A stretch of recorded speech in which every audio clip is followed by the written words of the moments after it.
और हम चढ़ चुके हैं This meeting is being recorded. 7 सीढ़ियां, 7वां सोपान। आज हमारी है 7वीं वेबिनार और हम हैं फिर से एक बार आपके साथ में शिक्षा के बढ़ते कदम के शंकाओं के समाधान के लिए, आपके सुझावों के स्वागत के लिए। और आज हम लोग हैं वो बात करेंगे हमारे ऐप के बारे में। सबसे पहले हम लोग बात कर रहे हैं कि ये जो है प्रोग्राम वो क्यों लॉन्च किया गया। तो जैसा कि मैं हर बार आपको बताता हूं, फिर एक बार दोहराता हूं कि पिछले 2 सालों से जो कोरोना के कारण से विद्यार्थियों में लर्निंग लॉस हुआ था, उसको पुनः प्राप्ति करने के लिए, पिछली कक्षाओं की दक्षताओं को प्राप्त करने के लिए हमने मुख्यतः अंग्रेजी, हिंदी और गणित विषय के विद्यार्थियों को, जो कक्षा 1 से 8 तक के, उनके लिए कार्यक्रम शुरू किया था कि शिक्षा, राजस्थान के शिक्षा में बढ़ते कदम। और इसके लिए तैयार की थी हमने वर्कबुक्स और उसके माध्यम से विद्यार्थी है वो बैक ग्रेड की दक्षताओं को हासिल करने के लिए प्रयास कर रहे हैं। इसका उद्देश्य यही है कि यह दक्षताएं जो पीछे छूट गई थी, विस्मृत हो गई थी अथवा हम लोग नहीं अर्जित कर पाए थे, उनको कैसे अर्जित करें। और इसका आयोजन हर 7वें दिन होता है। पिछली बार जो है वो 29 तारीख को हुआ था। आज हम लोग आपके साथ में 6 तारीख को उपलब्ध हैं। और आज का हमारा विषय होगा कि RKSM-B के आंकलन में क्या करना है और ऐप से हम लोग है वो कैसे आंकलन करेंगे। कब किसी भी कार्य का जब तक आंकलन नहीं होता तब तक है उसकी गुणवत्ता है उसका पता नहीं लग पाता कि हम लोग है हमने कितना अचीव किया, कितना प्राप्त कर पाए हैं। बस इसी के लिए आज जो हमने किया है वो आंकलन के बारे में।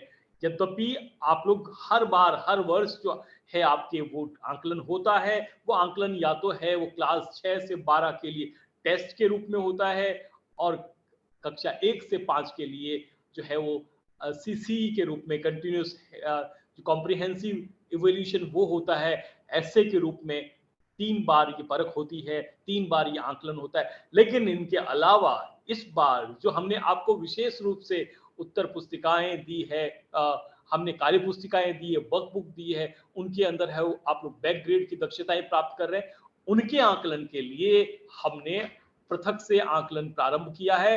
राजस्थान के शिक्षा में बढ़ते कदम यानी कि RKSM-B का आंकलन। और इसके लिए हम लोग है शिक्षकों को कोई अतिरिक्त बोझ न दें, उनको अतिरिक्त जिम्मेवारी न दें, इसलिए हम लेकर के आए हैं हमारा शिक्षा विभाग का अपना ऐप जो कहलाएगा RKSM-B के ऐप। और इसके बारे में हमने जो पिछली बार 2-3 जो है वेबिनार उनमें बात करी। एक बार हम लेके आए थे विनोद जैन साहब को, जो NIC के हैं, वो वरिष्ठ तकनीकी निदेशक थे, उनके साथ भी हमने बात की थी और जाना था कि ऐप में हम लोग है वो किस तरह से ऐप का उपयोग कर सकते हैं, हमारे दिन प्रतिदिन के शिक्षण में वो किस तरह से उपयोगी होता है। लेकिन आज हम लोग उससे आगे की बात करेंगे, यानी कि RKSM-B के आंकलन में ये ऐप का जो है अगला चरण है वो क्या होगा।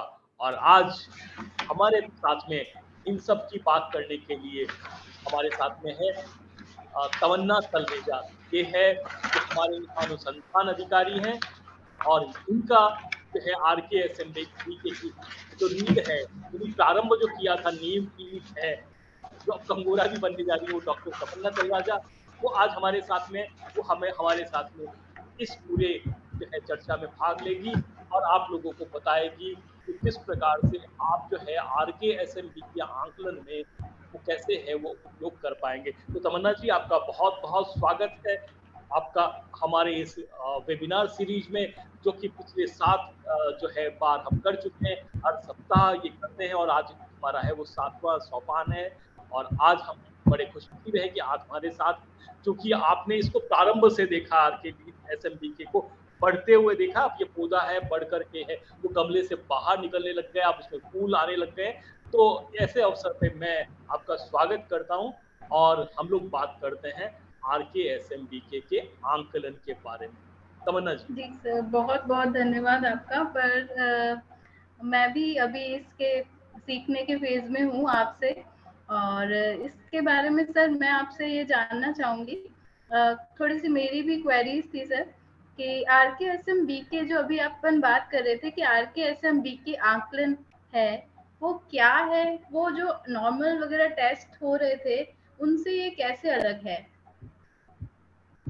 बहुत बढ़िया सवाल। मतलब ये है कि जब हमारे पास में नॉर्मल रूप से है वो परख होते हैं, वो है ऐसे होते हैं 1 से 5 तक के लिए, तो फिर आरकेएसएम बीके क्या है? आप देख रही होंगी कि प्रति दिवस में हमने जो हमारे शिक्षण कालांशों को बांटा हुआ है, प्रथम 4 कालांश में हम वर्कबुक का अध्ययन करते हैं और आगामी 4 जो है कालांश उसमें हम लोग अध्ययन करते हैं जो है वो एट ग्रेड की कक्षा की जो कार्य पुस्तिका है, स्वयं की पुस्तिका है, जो है टेक्स्ट बुक है, उसका अध्ययन करते हैं। तो जब हम लोग है टेस्ट की बात करते हैं या फिर परख की बात करते हैं, ऐसे की बात करते हैं, तो जो हमने जो पुस्तिका है हमारी, टेक्स्ट बुक है, उसमें जो अध्ययन किया है उसकी बात होती है। और यहाँ विशेष कर जब आरकेएसएम बीके की बात करते हैं तो हम बात करते हैं गत वर्ष के छूटी गई दक्षताओं की बात करते हैं, और उस बात में से कितना बच्चा उन दक्षताओं को प्राप्त कर पाया उसका आकलन करने के लिए हमने है वो आरकेएसएमबीके के आकलन का फेज है इसमें शामिल किया। इसमें बिहाइंड ग्रेड की दक्षताएं हैं उनका किया जाता है, और ये जो है वो केवल 1 से 8 तक के लिए जो टेस्ट होते हैं वो तो 1 से 12 तक के लिए होते थे, 1 से 5 तक के लिए ऐसे होते थे, और बाकी जो है 6 से 12 तक के लिए टेस्ट होते थे। उनके साथ साथ ये है आरकेएसएमबीके का आकलन है वो रखा गया है। तमन्ना जी, होप कि आपको मेरी बात है वो समझ में आई होगी।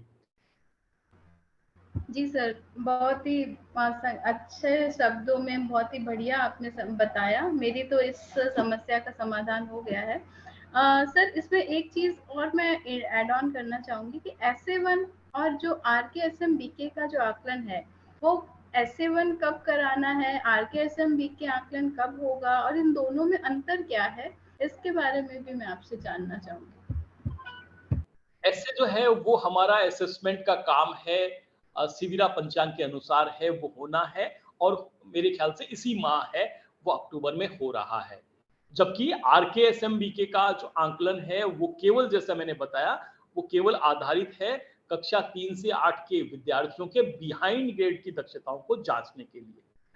और इन दोनों में फर्क ये है, ऐसे जो होगा वो उनकी पाठ्य पुस्तक के आधार पर होगा, आरकेएसएम जो बीके है वो जो होगा वो है वो हमारी कार्य पुस्तिकाओं के आधार पे होगा, यानी कि बैक ग्रेड की दक्षताएं उन्होंने किया।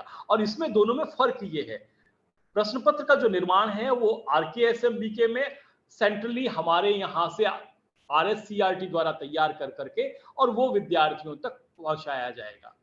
और जो ऐसे का है वो क्लासरूम स्तर पे है वो तैयार होगा, यानी कक्षा अध्यापक विषय अध्यापक द्वारा विद्यालय स्तर पर तैयार किया जाएगा। और खास बात ये है कि हमारा जो पहला आरकेएसएमबीके का आकलन है वो 2 नवंबर से 6 नवंबर के बीच में है प्रस्तावित किया गया है, संभवतः वो तब होगा। और खास बात एक और भी है कि जब आप ऐसे की परीक्षा ले रहे होते हैं, ऐसे की परख ले रहे होते हैं, अथवा आप परख ले रहे होते हैं किसी टेस्ट की, तो उसमें और आरकेएसएमबीके के आकलन में ये अंतर है कि आरकेएसएमबीके के आकलन के पश्चात आपको जांचने की, उत्तर पुस्तिका को जांचने की जहमत नहीं उठानी है।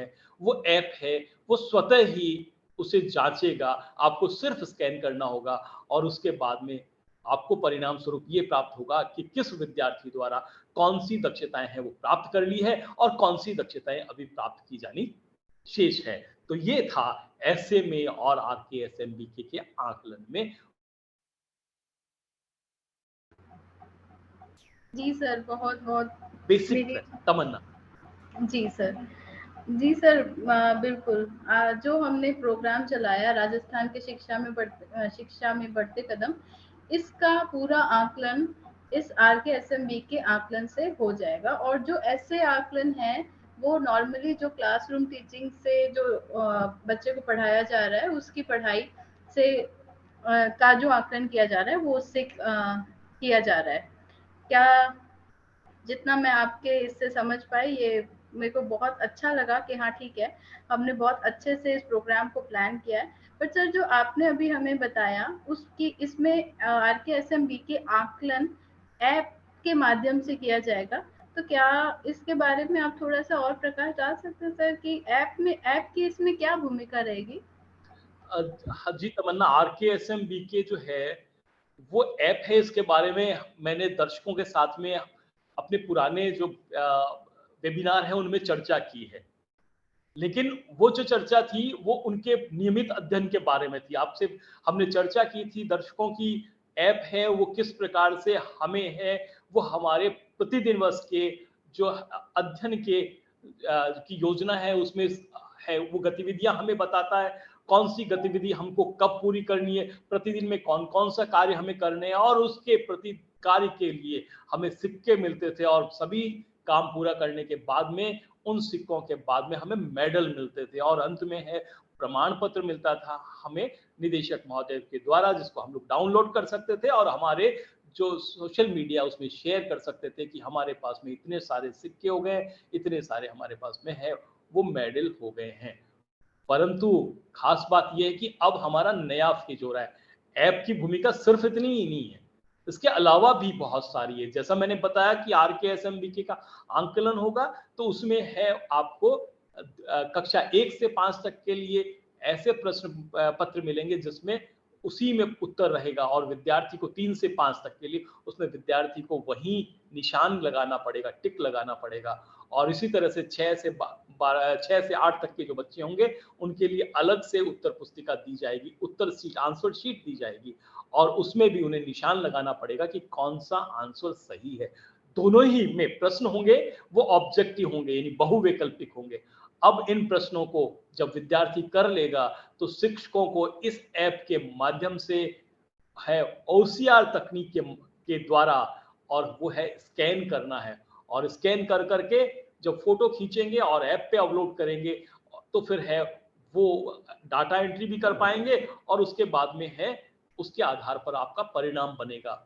और जब कुछ दिनों से आप ये कर पाएंगे तो आपको अपनी कक्षा के बारे में, विद्यार्थियों के बारे में जो है वो एक है इंसाइट मिल पाएगी। आप जान पाएंगे कि आपका कौन सा विद्यार्थी है वो अभी भी किस मामले में है वो पिछड़ रहा है और कौन सी चीज है वो बढ़ रहा है। और तमन्ना क्यों ना करें कि ये पूरा जो ऐप है जिसके बारे में हम लोग दूसरा चरण प्रारंभ करने वाले हैं, इसके बारे में एक छोटा सा वीडियो में हम सब लोगों के साथ शेयर कर दूं, जिससे आपकी तरह से अगर किसी और की भी जिज्ञासा है तो वो पूरी हो जाए। तो दोस्तों देखते हैं हम लोग इसके बारे में RKSMBK आंकलन के लिए जो ऐप है उसके बारे में एक छोटा सा वीडियो जो आपको बताएगा कि आपको ये ऐप है वो किस तरह से सहयोग करेगा।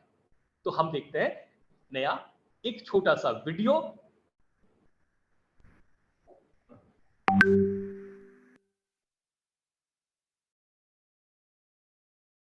नमस्कार साथियों, RKSMBK ऐप में अब हम अगले चरण के लिए तैयार हैं। चलिए आज हम इस आकलन चरण के उपयोग के बारे में जानते हैं। ऐप के दूसरे चरण का उपयोग करने के लिए आपको जब ऐप खोलने पर इस तरह की अपडेट स्क्रीन दिखाई दे तब आप अपडेट बटन पर क्लिक करें। प्ले स्टोर से RKSMBK ऐप को अपडेट करें। ऐप अपडेट करने के बाद आकलन का अभ्यास चरण शुरू हो जाएगा। इस चरण में आपको मुख्य आकलन का अभ्यास करने का मौका मिलेगा और ये नवंबर के आकलन तक आपके पास ही रहेगा। स्क्रीन पर आपको कक्षा 3 से 8 के हिंदी, अंग्रेजी एवं गणित में से आप जिन भी कक्षाओं एवं विषयों को पढ़ाते हैं वे दिखाई देंगे। अगर आपको कोई भी कक्षा और विषय ना दिखाई दे या फिर आपकी कक्षा और विषय गलत प्रदर्शित हों, तब आप अपने स्कूल के संस्था प्रधान से संपर्क करें और शाला दर्पण पर अपने कक्षा और विषय की मैपिंग सही करवाएं। साथियों, यहाँ आपको नीचे आकलन की तारीख भी दिखाई देगी। अभ्यास शुरू करने के लिए अभ्यास शुरू करें बटन पर क्लिक करें। अपनी कक्षा, सेक्शन और विषय को सेलेक्ट करके आगे बढ़ें। अगली स्क्रीन पर आपको सेलेक्ट की गई कक्षा व विषय के विद्यार्थियों की सूची दिखाई देगी। किसी भी विद्यार्थी का आकलन पूरा करने के लिए उस विद्यार्थी का नाम चुनें। नाम सेलेक्ट करने पर आपको 2 ऑप्शन दिखाई देंगे। अनुपस्थित अंकित करें। इस बटन पर क्लिक करके आप आकलन के दिन अनुपस्थित विद्यार्थी की अनुपस्थिति दर्ज कर सकते हैं। फोटो अपलोड करें। बटन पर क्लिक करके आपको कैमरा या फिर गैलरी से OCR फोटो अपलोड करने का ऑप्शन प्राप्त होगा। कैमरा बटन पर क्लिक करके आप विद्यार्थी के OCR उत्तर पत्रक का फोटो खींच सकते हैं। फोटो लेते समय ध्यान दें कि उत्तर पत्रक को किसी ऐसे स्थान पर रखें जहां पत्रक के नीचे अन्य वस्तु ना हो। ये भी ध्यान दें कि उत्तर पत्रक के चारों कोने स्पष्ट दिखाई दे। फोटो लेने के बाद आपको इस तरह की स्क्रीन दिखाई देगी। यहाँ पे आप खींची गई फोटो और उसके साथ जुड़े विद्यार्थी की सूचनाओं की पुष्टि कर सकते हैं। अगर फोटो स्पष्ट नहीं आई है तो आप फिर से अपलोड करें बटन पर क्लिक करके दोबारा फोटो भी ले सकते हैं। कंफर्म करने के बाद सत्यापित करें बटन पर क्लिक करें। इस तरह आप OCR उत्तर पत्रक का फोटो सफलतापूर्वक सबमिट कर पाएंगे। अगर OCR उत्तर पत्रक का फोटो स्पष्ट नहीं है या आपने किसी दूसरे विषय के उत्तर पत्रक का फोटो गलती से अपलोड कर दिया है तो इस तरह आपको स्क्रीन पर एरर मैसेज दिखाई देगा। आप पुनः सही उत्तर पत्रक की स्पष्ट फोटो अपलोड कर सकते हैं। किसी भी विद्यार्थी की OCR पत्रक सफलतापूर्वक सबमिट करने के बाद उस विद्यार्थी का नाम सफलतापूर्वक पूरा हो गया टैब में दिखाई देने लगेगा। इसी प्रक्रिया से आप सारे विद्यार्थियों की OCR पत्रक सबमिट करें। आकलन का अभ्यास पूरा करें। आप ये अभ्यास अक्टूबर में बहुत ही सुविधाजनक तरीके से कर सकते हैं, जिससे कि मुख्य आकलन आने तक आप सभी सही से फोटो लेने में माहिर हो जाएं। जब नवंबर में आकलन प्रक्रिया शुरू होगी तब आपको ऐप खोलने पर इस तरह का डिजिटल सर्टिफिकेट प्राप्त होगा। ध्यान दें कि ये सर्टिफिकेट आपको सिर्फ तभी मिलेगा जब आपने RKSMB के ऐप के प्रथम चरण में अधिक से अधिक सिक्के और मेडल प्राप्त किए होंगे। इस सर्टिफिकेट को आप डाउनलोड और शेयर भी कर सकते हैं। आगे बढ़े बटन पर क्लिक करने पर आपको आकलन से जुड़ी कुछ महत्वपूर्ण सूचनाएं प्राप्त होंगी। अब अभ्यास चरण की तरह आकलन चरण में भी आप सारे चरण पूरे करके विद्यार्थी का OCR पत्रक सफलतापूर्वक अपलोड कर सकते हैं। OCR पत्रक का फोटो अपलोड करने के बाद इस तरह ऑटोमेटिक करेक्शन और डेटा एंट्री पूरी हो जाएगी। आपको कार्य पेज पर आपकी कक्षा और विषय से जुड़े विद्यार्थियों के OCR पत्रक अपलोड की प्रगति दिखाई देगी। एक सेक्शन के सभी विद्यार्थियों का OCR पत्रक अपलोड करने के बाद आपको 100 सिक्के प्राप्त होंगे।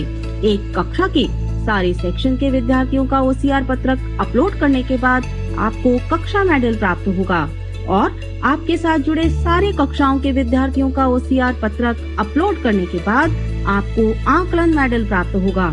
साथियों, इस तरह आप RKSMB के ऐप का उपयोग करते हुए करेक्शन एवं डेटा एंट्री के काम को कम कर सकते हैं और अगले चरण में आपको इसी डाटा के आधार पर अपनी कक्षा के बारे में शिक्षण प्रक्रिया से जुड़ी जानकारी प्राप्त होगी। धन्यवाद।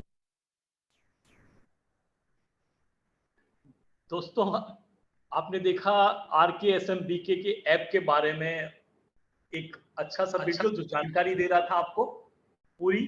तो मुझे लगता है कि आप सब लोगों को कम से कम हमें रिएक्शन के रूप में तालियां तो भेजनी चाहिए इतने अच्छे वीडियो के लिए। आप लोग अपनी तालियां हैं कमेंट बॉक्स में है, वो चैट बॉक्स में वो भेज सकते हैं। आप है वो थम्स अप कर करके उत्साहवर्धन कर सकते हैं इस ऐप को बनाने वालों के लिए और इतना बढ़िया वीडियो बनाने वालों के लिए भी। अब है वो हम लोग वीडियो के बाद में बहुत सारे सवालात आपके मन में और हमारे मन में भी उठ रहे हैं।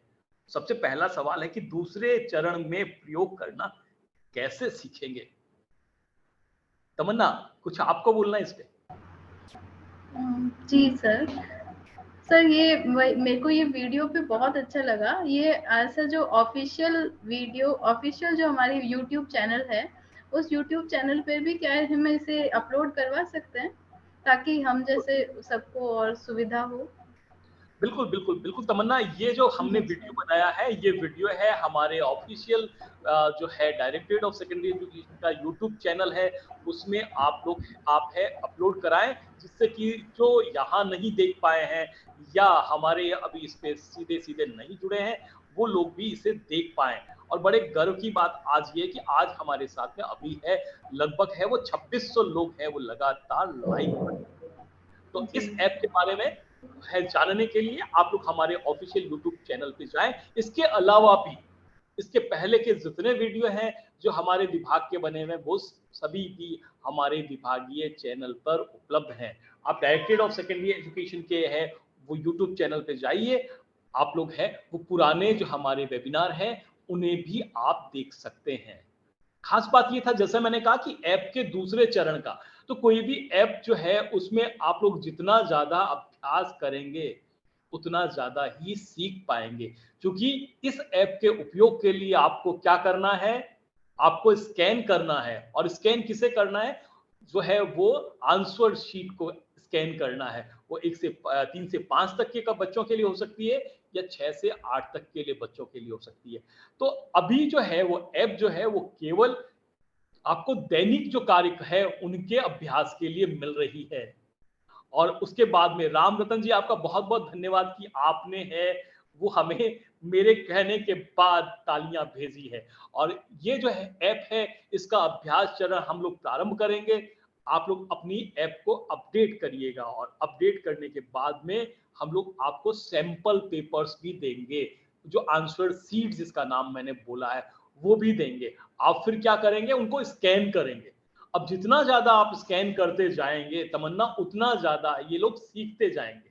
क्योंकि खास बात है अध्यापक का, पहले तो मुझे हर सवाल का जवाब भी पता होना चाहिए था और उसको जांचना भी, और ये भी कि कहीं मैं किसी सही सवाल को गलत न कर दूं या किसी सही गलत सवाल को है वो सही न कर दूं, इसका ध्यान भी रखना बहुत जरूरी था। अब तो सिर्फ इतना करना है कि मुझे उस आंसर शीट को अपने ही ऐप कैमरे से स्कैन करना है और अपलोड करना है। और इसके लिए मैंने जैसा बताया कि ये दोनों चीजें भी आपको देंगे।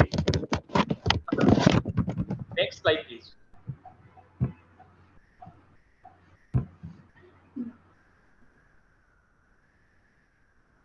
अगला जो है बात वो खास बात है कि अभ्यास चरण, जो मैंने आपको बताया कि अभ्यास करेंगे। अभ्यास कैसे करेंगे? हम लोग हैं वो आपको सैंपल पेपर्स देंगे, ऐप आपके पास है ही, आप उस ऐप को अपडेट करेंगे और फिर स्कैन करेंगे और स्कैन करके और आप लोग करेंगे। ये जो है हमारा जो RKSMBK का जो पहला आंकलन है वो प्रारंभ हो रहा है नवंबर में, 2 नवंबर से 5 नवंबर तक ये प्रारंभ होगा। ये हमारा अभी प्रस्तावित तिथियां हैं, लेकिन तब तक आप क्या करेंगे? अभ्यास करेंगे। आपको सैंपल पेपर्स देंगे और स्कैन करेंगे, अपलोड करेंगे और देखेंगे कि एक्यूरेसी रेट है वो कितनी ज्यादा है, आप लोगों ने कितने सही प्रकार से है वो स्कैन किया है अथवा नहीं किया है, इस तरह से। और इसके बाद में आप लोग है वो ऐप का सही तरीके से उपयोग करना सीख जाएंगे।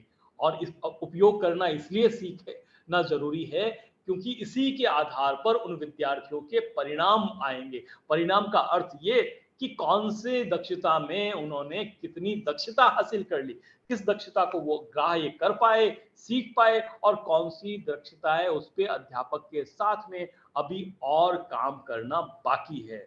और इसके बाद में तीसरा है कि हम लोग आकलन चरण तक कैसे पहुंचा जाएगा। अभी है अभ्यास चरण। ऐप का जो पहले था वो ऐप का फेज 1 था, फेज 0 जिसको बोला, जिसमें आप लोगों को केवल इतना काम करना था कि वो जो पूरी की पूरी जो ऐप है उसको अपनी प्रतिदिन की गतिविधियों के साथ में जोड़ना था। उसकी सहायता से आपको शिक्षण की गतिविधियां करनी थी, विद्यार्थियों के साथ में इंटरेक्शन करना था, उनके साथ में समायोजन समन्वय करना था। और उसके बाद अब हम लोग ने है वो आकलन की तैयारी प्रारंभ की, और उस तैयारी के लिए पहले था अभ्यास चरण, और अभ्यास चरण के बाद में जो हमारा अंतिम उद्देश्य होगा इस ऐप का वो होगा आकलन चरण। आकलन चरण है जब होगा तब आपका ऐप है फिर अपडेट होगा, और अपडेट करने के बाद में अभ्यास चरण होगा, और अभ्यास चरण जब पूरा होगा तो नवंबर में परीक्षा से ठीक पहले पहले हमारे आकलन है जो 2 नवंबर से है उससे पहले पहले है वो स्वतः ही अपडेट हो जाएगा, और आपको एक नोटिफिकेशन के द्वारा है वो सूचना भी मिल जाएगी कि इस तरह से आपका जो है वो जो है ऐप है वो अपडेट हो गया है। और उस अपडेटेड ऐप की सहायता से आप लोग है वो अगला काम है वो प्रारंभ करेंगे। अब इस ऐप की खास बात है और जिसने रोचक बनाया है सभी अध्यापकों को जो कि कक्षा 3 से 8 तक के और 1 से 8 तक के बच्चों को पढ़ा रहे हैं, ऐप का उपयोग कर रहे हैं, और वो रोचकता आ रही है इससे मिलने वाले काम पूरा करने पे मिलने वाले सिक्कों से, और साथ साथ में प्रतिदिन का पूरा काम करने पे आने वाले मेडल के आधार पर।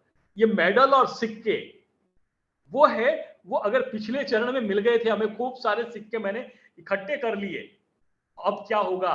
अब जब मैं अभ्यास चरण में आ गया या अभ्यास चरण के बाद में मैं पहुंच जाऊंगा नेक्स्ट चरण यानी कि आकलन चरण में, तो मेरा पीछे का जो बहुत सारा इकट्ठा किया हुआ धन है सिक्कों के रूप में, मेडल के रूप में, उसका क्या होगा? ये सवाल तो आपके मन में जरूर उठा होगा। तो इसके लिए खास बात यह है कि आपके सिक्के और मेडल है वो आपके सुरक्षित रहेंगे और उसके आधार पर आपको है विभाग की ओर से एक सर्टिफिकेट मिलेगा जिसमें आपको बधाई दी जाएगी और वो है निदेशक महोदय के हस्ताक्षरों से मिलेगा, जिसको आप अपने सोशल मीडिया पर है वो शेयर कर सकते हैं। इसके अलावा जब कहीं पे साक्ष्य के रूप में ये प्रस्तुत कर सकते हैं कि आपने भी RKSMB के ऐप का है वो उपयोग किया है और बखूबी उपयोग किया है, क्योंकि उपयोग करेंगे तभी आपको सिक्के और मेडल मिलेंगे। तो ये खास बात है वो आप लोगों के ये है कि आपका जो सिक्के हैं जो आपने इकट्ठे किए हैं आपके प्रारंभिक चरण में, उसके बाद में अभ्यास चरण में और अंत में आकलन चरण में, वो सभी सिक्के हैं आपके लिए उपयोगी रहेंगे। सवाल ये आएगा अगला कि ठीक है पिछले सिक्के के तो सर्टिफिकेट मिल गया मेरे को, इस चरण में अगर मैं किसी प्रकार का कोई मेडल जीतता हूं तो यहां कौन सा मेडल मिलेगा मुझे, क्या मिलेगा? बिल्कुल स्लाइड 5वीं स्लाइड है वो दिखाइए प्लीज। 5वीं स्लाइड में हमने आपको बताने की कोशिश की कि हाँ बिल्कुल इसमें भी मिलेगा, अगरचे आप है वो एक कक्षा के सभी जो विषयों में जितने भी विद्यार्थी मैप्ड हैं उनकी डेटा पूर्ति कर लेते हैं तो आपको मिलेगा कक्षा पूर्ण मेडल, क्लास कंप्लीशन जो है वो मेडल मिलेगा। उसके बाद में आप असेसमेंट है उन सभी विद्यार्थियों का और उसकी डेटा एंट्री भी कर देते हैं सभी विषयों की, तो फिर आपको मिलेगा जो असेसमेंट कंप्लीट मेडल, आकलन पूर्ण मेडल। और अगर आप है एक विषय के को है वो डाटा पूर्ति करते हैं तो जितनी बार आप लोग डेटा पूर्ति करेंगे किसी एक विषय की तो आपको 100 सिक्के मिलेंगे, यानी कि काम का काम और काम के भी दाम। आप जितना काम करेंगे आप उतने ही मेडल है और सिक्के हैं वो अर्न करते जाएंगे। अब इतना सारा आकलन भी हुआ, मेडल भी जीत लिया आपने, विद्यार्थी स्कैन भी कर दिया, परख तो है ही ना, तो परख है तो फिर इसकी एंट्री कहाँ होगी, इसके अंक कहाँ जाएंगे, क्या इनकी एंट्री है वो शाला दर्पण पर करनी है? ये सवाल भी आप लोगों के जहन में आएगा या आया होगा। तो नहीं, आपको इसमें किसी प्रकार का कोई है वो एंट्री है आपको शाला दर्पण पे नहीं करनी है। अभ्यास चरण का मतलब इतना ही है, सिर्फ अभ्यास करना है, अभ्यास करते जाइए, आपको किसी प्रकार का कोई एंट्री है वो नहीं करनी है। अभ्यास केवल है वो आपके ऐप के में दक्षता हासिल करने के लिए, आप ऐप का उपयोग कितना सही तरीके से कर सकते हैं इस बात के लिए ये उपयोग है। और इसके बाद में है कि खास बात, क्योंकि ये जो हमारा ऐप है उसमें जो आकलन है वो आधारित होगा OCR के उपयोग के आधार पर होगा। हम लोग है वो तकनीक जिसका उपयोग कर रहे हैं जांचने के लिए उत्तरों को, वो कर रहे हैं OCR तकनीक का। OCR का मतलब होता है ऑप्टिकल कैरेक्टर रिकॉग्निशन, यानी कि ये एक तरह से है वो जो कैरेक्टर होगा उसका रिकॉग्निशन करता है, यानी कि 4 प्रश्न के 4 विकल्प थे, एक प्रश्न के 4 विकल्प थे, विद्यार्थी ने किसी एक विकल्प को है वो सही माना है और निशान लगा दिया है, तो आपका जो है OCR है वो उसको स्कैन कर लेगा और पता कर लेगा कि यहाँ पर विद्यार्थी ने कौन सा है वो उत्तर है वो सही माना है। इससे क्या है, किसी प्रकार का कोई है वो परिवर्तन किया जाना संभव नहीं होगा और इसके साथ में एक साथ में आकलन करने में भी आसानी रहेगी। तो सबसे पहली बात सवाल जो उठेगा कि OCR का उपयोग कैसे करते हैं, क्या उपयोग है?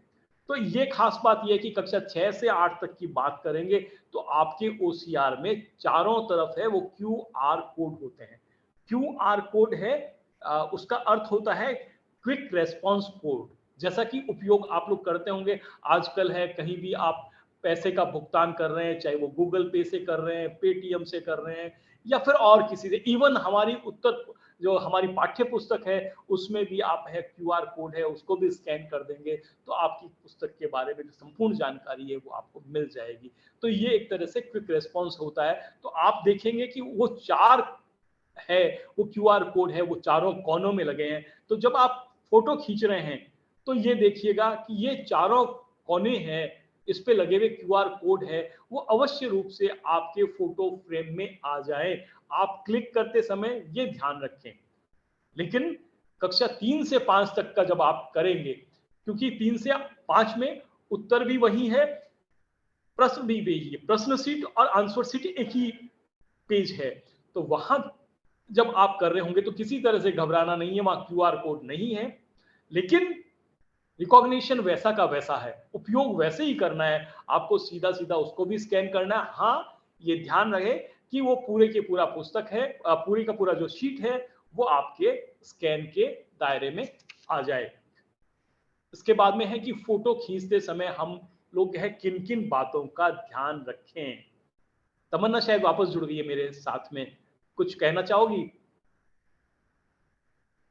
जी सर, मैं जुड़ी हुई हूँ आपके साथ में, और मैं बड़ी अभिभूत होकर ये पूरी जानकारी सुन रही थी। मैं भी कई जगह अपडेट हुई हूँ और मुझे बहुत अच्छा लगा ये पूरी जानकारी एक ही वेबिनार। अगर हम इसका भी यूट्यूब लिंक जो बनाकर हम अपने चैनल पर दे देंगे, तो इसको रिपीटेडली जब हमारे इतने जो अभी 3000 के करीब करीब शिक्षक जुड़े हुए हैं, ये अगर और सारे बाकी सारे टीचर्स भी देखेंगे, तो ये बहुत ही यूजफुल एक वेबिनार होगा, जिससे जो नया एक हमारा विभाग का इनोवेशन है और RKSMB के ऐप, इसके बारे में जानना कैसे है और कैसे इससे परीक्षा लेनी है, बच्चे की आकलन कैसे करना है, इसके लिए बहुत यूजफुल है ये पूरा वेबिनार। आपने बहुत ज्यादा अच्छी जानकारी दी है बॉस, इसके लिए थैंक यू।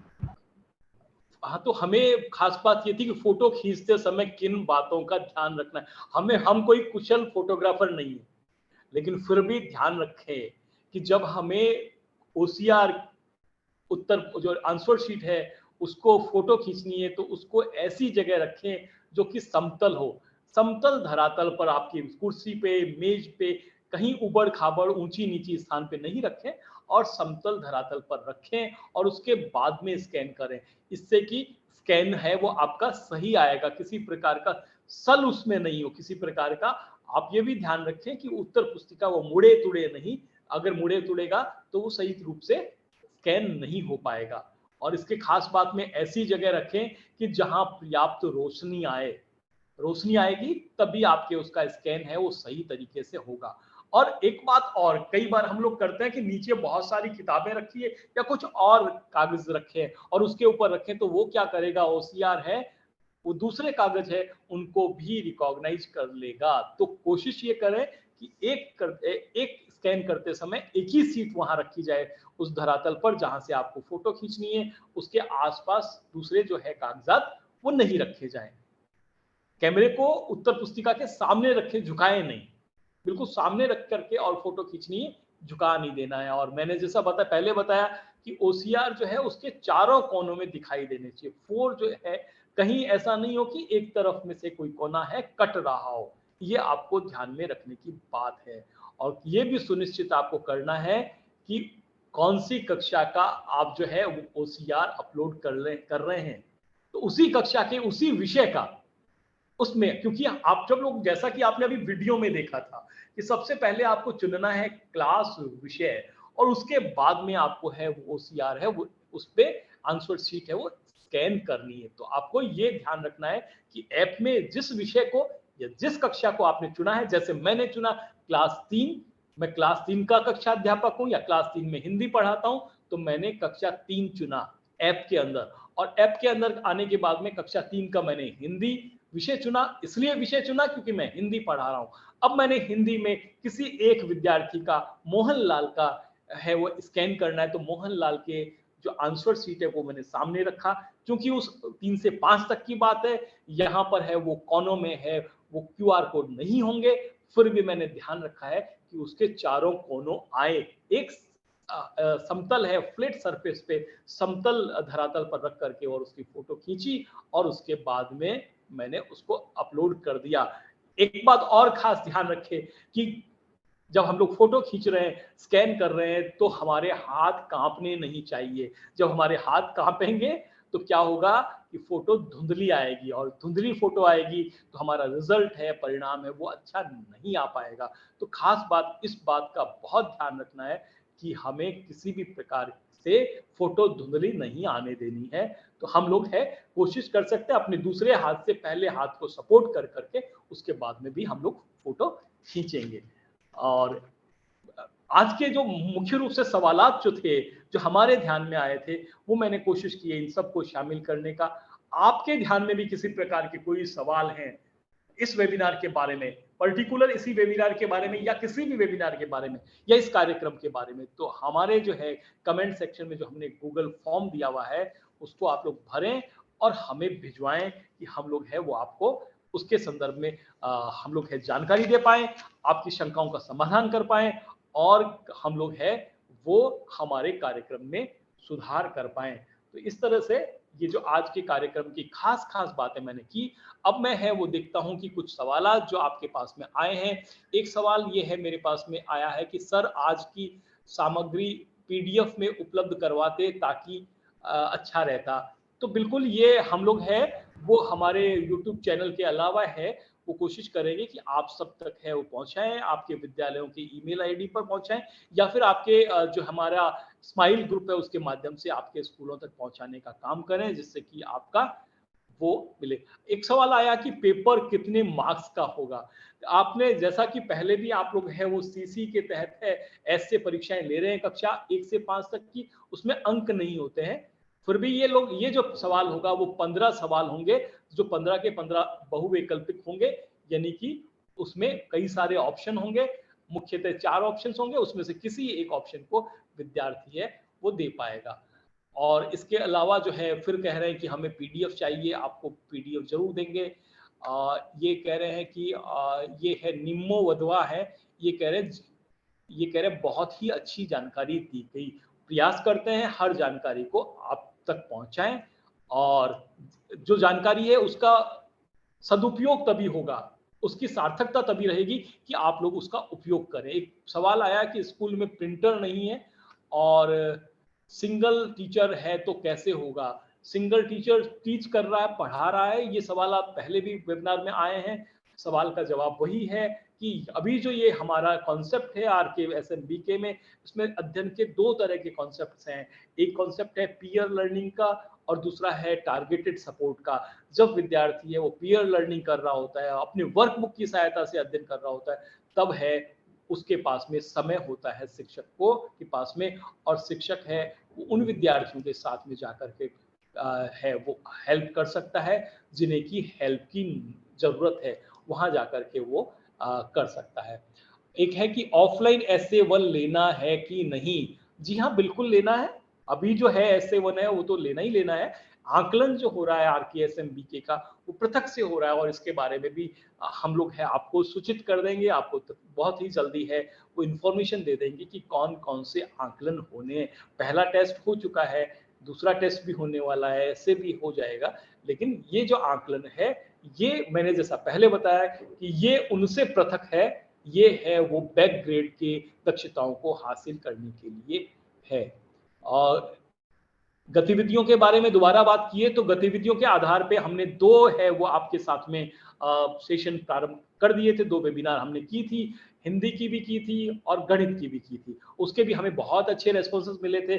अब हम कोशिश करेंगे कि जल्दी ही आप लोगों के साथ में जो बचा हुआ विषय है अंग्रेजी, वो किसी ऐसे दक्ष शिक्षक को बुला करके उसके साथ में वार्तालाप करें कि वो अंग्रेजी शिक्षण के लिए किस प्रकार की गतिविधियां है वो करवाता है।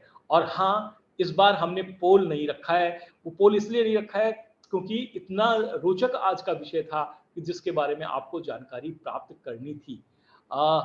अभी तक ऐप मेंटर्स का कोई ठिकाना नहीं है, कैसे जानकारी मिले। हर एक ब्लॉक में 10 ऐप मेंटर्स है वो नियुक्त कर दिए गए हैं और वो नियुक्त क्या कर दिए गए हैं, ब्लॉक से ही चयन करके भेजे हैं। ऐसे लोग ऐप के बारे में जानकारी रखते हैं और बहुत शीघ्र ही उनकी एक ट्रेनिंग प्रोग्राम है वो शुरू की जा रही है, जो कि आज से शायद प्रारंभ हो चुकी है। और उसके बाद में वो जो ऐप मेंटर्स है वो अपने ब्लॉक के सभी शिक्षकों के साथ में ट्रेनिंग प्रोग्राम्स रखेंगे। वहां आप लोग अभ्यास कर पाएंगे, आप लोग जान पाएंगे कि क्या है। फिर सवाल है कि SA1 और RKSMBK के आकलन अलग अलग करने। मैंने संभवतः इसका प्रत्युत्तर आपको पूर्व में ही दे दिया था कि ये दोनों है। अभी जो SA1 है वो है RKSMBK के पहले आकलन से भिन्न है।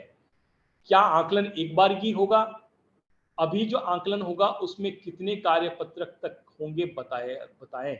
तो कार्यपत्रक है वो आपकी वर्कबुक का एक पार्ट है और उसमें ये लिखा हुआ है, उसमें ये मेंशन्ड है, उसमें ये चिन्हित है कि आपका बेसलाइन है वो कितने पत्रकों के बाद है और उसके बाद में ऐसे जो 1 है या आकलन प्रथम है वो कितने कितनी वर्कशीट्स के बाद है, वो अंकन है और वो अंकन है हर एक क्लास में और विषय में अलग अलग वेरी करता है। तो कृपया इस बात का भी ध्यान रखा जाना है। और क्या दक्षता से जुड़े सभी कार्यपत्र पूरे कर लिए हैं का क्या अर्थ है? तमन्ना जी, इस पे आपका कोई इनपुट हो तो क्या दक्षताओं से जुड़े सभी पत्रक पूर्ण कर लिए गए, इसका क्या अर्थ है?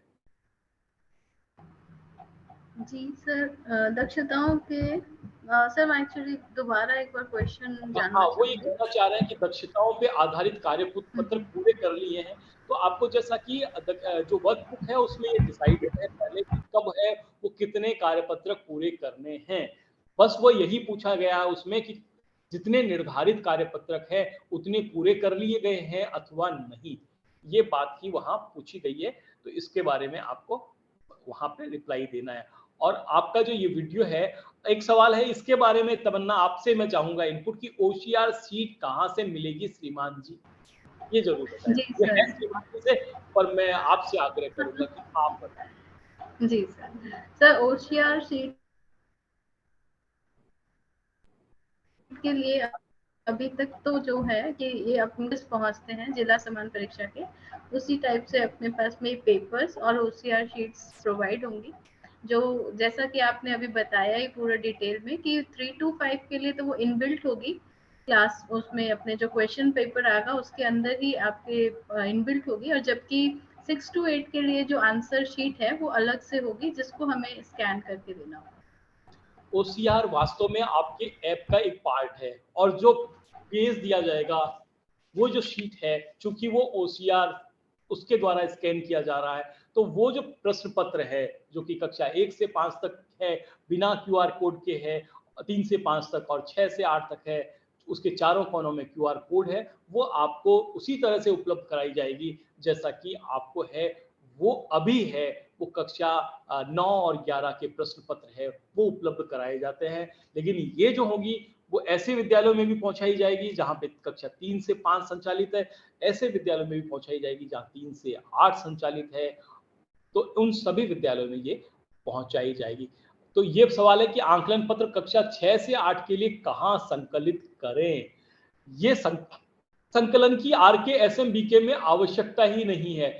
जैसे ही आप स्कैन करेंगे, स्कैन करके वो शीट आप अपने पास रखेंगे रिकॉर्ड में, लेकिन आपने जैसे ही स्कैन करने के बाद में अपलोड कर दिया तो वो अपने आप ही ऐप के यहाँ पहुंच जाएगी और ऐप में उसका एनालिसिस होगा, वो जांची जाएगी, ऐप के द्वारा जांची जाएगी और आपके पास में उसका परिणाम है वो इस रूप में आएगा कि विद्यार्थियों की दक्षताएं का स्तर क्या है, किस विद्यार्थी का कितना स्तर है और किसका कितना स्तर नहीं है। तो ये जो है वो उसमें रहेगा।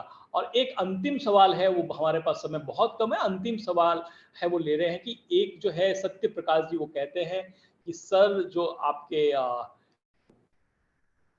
कि सत्य प्रकाश जी का सवाल था ये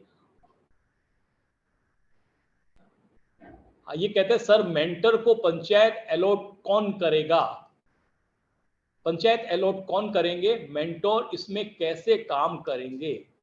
तो पंचायत है वो अलॉट उनका सीबीओ करेगा और हर एक को 10-10 जो है 10 माफ करिएगा 10 लोग हैं एक ब्लॉक में, तो वो लोग जितनी पंचायतें हैं उनके 10वां भाग है वो एक मेंटोर के पास रहेगा। वो मेंटोर सबसे पहला काम करेगा कि अपने अधीन काम करने वाले, अपने परिक्षेत्र में, अधीन नहीं, अपने साथी जो टीचर्स हैं काम करने वाले, उन सब का एक व्हाट्सएप ग्रुप बनाएगा जिससे कि इस संबंध में आने वाली सूचनाएं हैं वो उन तक पहुंचा सके और उसके बाद में वो लोग वो एक ट्रेनिंग प्रोग्राम कंडक्ट कराएगा उनके साथ में मिलकर के और उनको ये जानकारी देगा कि ऐप का अभ्यास किस प्रकार से करना है जिससे कि अध्यापक अपना दायित्व पूरा कर सके।